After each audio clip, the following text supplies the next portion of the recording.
Hello, how you doing? I'm Nick Hennigan from the Maverick Theatre Company, and this is, would you believe, episode 28 of the Maverick Theatre Diaries, or How to Make a Crisis Out of a Drama, a stream of consciousness diary that I wrote in '97. And, well, that was a weird summer for us. 2020 is a weird summer for everyone, I think. So I thought I'd just reminisce, go back and read these to you. Thank you very much again for your support. It's brilliant. I love hearing from you. And thank you for the likes and the thumbs ups and stuff like that. And so we had 2 followers last time I looked. So thank you very much. Please follow if you'd like to. I'm going to bring these out every 2 days. Although it's a bit of a slog, to be brutally honest. I ask myself quite often, why am I doing this? If you want to know why I'm doing it, go back to episode 1. But what I'm going to do now is go back to our very first ever press conference that we arranged at the Beardsley pub in Birmingham. I spoke last time about Alan Coleman and the Colemans and ITV and Crossroads because Paul Henry, of course, is in the play. So I'm going to carry on now with the stream of consciousness that came from our first ever press conference. I carried on watching Crossroads for years after the Colemans left for Australia, and when Paul Henry came into the series as Benny, he became one of the faces I knew well. I used to watch the programme with almost a yearning, and here I was at the press reception in the Beardsley pub years later, part of the inner sanctum with Paul, amongst all these journalists. Weird stuff, eh? Certainly is for a working class kid from a council estate. It is, however, in one way fortunate perhaps that life tends to develop gradually. If anyone had told me as a kid on our council estate in Hollybank Road that in years to come I'd be working with my current heroes, I think I would have fallen over. And talking of falling over, I remember one New Year's Eve at the Owens, Jean and Nev Owen. They lived in Mile Road in Hall Green. Nice semi-detached house. Their son, Pete, was a mate of my brother's, Bob, and they had legendary New Year's Eve parties for years, with a real mix of ages and types. I was quite upset when they eventually stopped having them. In fact, as I'm on the Owens, I might as well regale you now with the tale of how I first got accidentally drunk. Honest, it was an accident. Yeah. Next door to the Owens lived the Stones. They were a really nice family, and their youngest lad, Dougie, was a couple of years younger than me. I'd known him since he was about 10. We were never very close mates because at that age, 2 years makes a difference. It would have done my 12-year-old cool no good at all to be seen hanging out with a 10-year-old. But I liked Dougie. He was a bit of a lad, good-natured with a ready smile. He was always prepared to do anything for a laugh and often got into trouble with the grown-ups for his pranks. He was blonde and athletic looking, and as a small child had some trouble with his knee joints, which left him with a slight swagger when he walked. The swagger, a slight one mind, matched his personality perfectly. I also had a kiddie crush on his older sister Sue, who at the time was going out with Pete Owen. She'd have been late teens. I would gaze on her from afar, or quite near actually, as she tended to hang out around Scouty activities quite a lot, and I'd nurse my terrible secret. Eventually I told Dougie. He was the only person I ever unburdened my secret to, until now. I'm sorry, Sue, but if you read this, I just want you to know I recovered okay.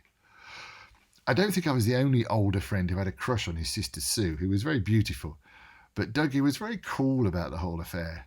I think he was quite proud his sister was attracting such unrequited and pure love from a boy older than himself, and at the same time amused that anyone could be attracted to anything as sexless as a sister. I used to occasionally quiz him about her, what she liked and disliked, what TV programmes she watched, all innocent stuff that tends to become hugely important when nature decides it's time to turn a boy into a man and throws a few hormones into the system to help things along. During our occasional talks, usually about Sue, but sometimes about fishing as well, for some reason that now escapes me as I never went fishing, I was struck at how good a listener and conversationalist Dougie was for a younger boy. It was a side he didn't show too often, especially with me being older. If he was still here today, I get the feeling we would have probably stayed in touch and maybe been friends as adulthood eroded the difference in our ages. However, I'll never know now. But back to New Year's Eve, Dougie's dad, Dennis, was always out for a good time. I think I was 13 or 14 when Dennis introduced the idea of first footing, A Scottish tradition, I think, but I'd never heard of it. It involves someone dark rushing in the front door holding a piece of coal and shouting, "New Year's in!" knocking back the best drink in the house in one gulp and then leaving via the back door. It was supposed to bring good luck to the household for the next 12 months, but I reckon it was a clever rumour started by dark people in Scotland who obviously never have to buy a drink on December the 31st. Whether this is the correct way of doing it, I've no idea, but I was selected to be the first footer because of my very dark hair. We also had a bit of trouble with the coal, so a bit of coke was found instead. I duly did my first footing at the Owens, knocking back a bottle of shandy, which was quite enough for me at the time. And then Dennis, full of liquid bonhomie, suggested that Dougie should take me next door to their house so I could do the same and ensure 12 good months of luck for the Stone household. So the two of us, me and Dougie, went next door to the empty house. Dougie opened his front door and I rushed in and delivered my lines like an old pro. Then we hit a problem. What was the best drink in the house? Me and Dougie looked at each other perplexed. "Hang on," said Dougie. "I'll go and ask me Dad." He ran out and returned a few moments later. Dad said, "Look in the bar and help ourselves. Anything will do." We looked at the corner bar in the front room. "Have you got any shandy, Doug?" I asked. "No, Dad said there isn't any shandy, but we should find something else." "What about a Coke then?" "It's not quite right, but I'm sure the luck will still work," said I. We went over to the bar and rummaged for a Coke. There was none. "Dad said we'd find something," said Dougie. "He said all these drinks were the best type." There was an edge of desperation creeping into Dougie's voice. Obviously, I didn't want to upset their luck, so we started undoing and uncorking the bottles positioned on the top of the bar. We smelt each one in turn, generally turning our noses up at the smell. "What about a glass of something, Dougie?" "Milk, perhaps." Dougie looked horrified. "No, it has to be the best drink in the house. Milk's no good. Won't work." We persevered until finally we found something with a foreign name that didn't smell too bad. In fact, it smelled quite nice. It was sweet. I took a swig from the bottle. "It's all right, Mum wasn't around to see." And it tasted really good. "Oh, this is okay, Doug," I said. "We'll use this one." "Right," said Dougie. "You go out and do your bit again and I'll pour the drink." So out I went, knocked on the front door, ran in again, shouted, "New Year's in! New Year's in!" and took the glass out of Dougie's hand. It was a half-pint glass full of dark brown liquid. "Blimey, Doug, half pint's a bit much, isn't it?" "That's what Auntie Jean gave you next door," he said. "Yes," I protested, "but that was shandy."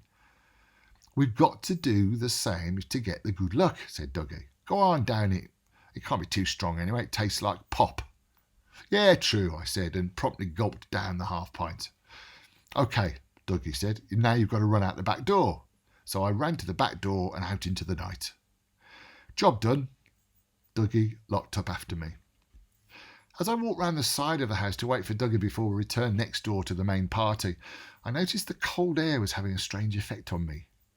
There was a slight buzzing in my ears, and then, uncannily, my legs seemed to feel a little, well, out of control. I reached Dougie's front door just as he was coming out. "Come on then, Nick, that's the good luck bit done. We'll get back to the party." He bounded off and I tried to follow. But for some strange reason, my legs didn't want to do what I wanted them to do. And I noticed that Dougie seemed to be moving in two directions at the same time. Or were there two Dougies? This was weird. I called to Dougie's retreating back. Doug, hang on a minute." Dougie ran back over to me. "What is it?" "I don't know, Doug. I feel a bit strange," I said, at which point my legs gave away completely and I fell onto Dougie. "Bloody hell, Nick, what's wrong?" Dougie grunted as he tried to hold my weight. I don't know. I feel all strange and light and buzzy." "Buzzy?" said Doug. "Oh, buzzy. Blimey. Hang on, I'll go and get me Dad." With not a little effort, Dougie lowered me gently to the ground and ran off next door to the Owens, to the party. I sat there, propped up against the Stones' front door. I could feel the cold tarmac through my jeans, but apart from that and the buzzing in my ears, I didn't feel too bad. I decided it was time to whistle a song, but for some reason, my lips wouldn't make the right shape. After that, all seemed to be a bit of a blur, but I do remember Dennis Stone, Dougie's dad, coming back with Dougie, and my dad being a little concerned that his youngest son seemed unable to stand. I think the adults quite quickly realised what had happened, because I distinctly remember being carried into the Stones' house and Dougie pointing at the bottle and saying, "That bottle, that was the one." Dennis looked at Dougie. "Cointreau?" He gave the boy a half pint of Cointreau. I don't remember Dougie's answer, but I decided at this point the whole affair was hilarious and started laughing uncontrollably. Everybody looked at me. "Dad," I slurred, "guess what Dougie did? He Cointreau'd me." "I've been Cointreau'd." I tried to rise, but the legs were still doing their own thing. My laughter, however, was infectious, and soon we were all at it. Dad leaned down to me. "Nick, you idiot." More laughter. Dad helped me to my feet and led me staggering back to the Owens. I think I ruined Mum and Dad's night somewhat, but I can't say I remember. Nev and Jean Owen were, as always, perfect hosts. And strangely, I don't remember being physically sick, although I spent a long time in bed the following day. Or two. There were no recriminations, though. Neither Dougie or I got into trouble over it. Like I say, it was an accident, and a more innocent age. This story does not have a very happy ending, though, due to another accident. A few years later, when he was 17, Dougie had an argument with a girlfriend. He jumped on a motorbike and in something of a rage lost control over a bridge in Earlswood in Warwickshire and crashed. He was killed instantly. 17 years old. The church for his funeral was packed to capacity. There were literally coachloads of people who came to pay their last respects to Dougie. I came up from London for it. It was the first time since I was a kid that I wept in public. A completely unexpected, immense wave of sorrow suddenly overcame me, and I couldn't control myself anymore. But I didn't have to worry. I wasn't the only adult crying. I mentioned Dougie to my brother Bob and his wife Mel last night. Dougie died at least 15 years ago, but such was his personality, people still feel his loss. Mel dropped something of a bombshell, bearing in mind what I've just told you. I'd forgotten, but Mel told me that Dougie had been at a party before his fatal accident. It was a New Year's Eve party. So on the 7th anniversary of me collapsing into Dougie's arms after our first footing episode, Dougie had died. Mel told me this last night, and I said nothing, but it had a horrible resonance. The only thing I can say now is that now you know a bit about Dougie Stone. And I'm glad you do.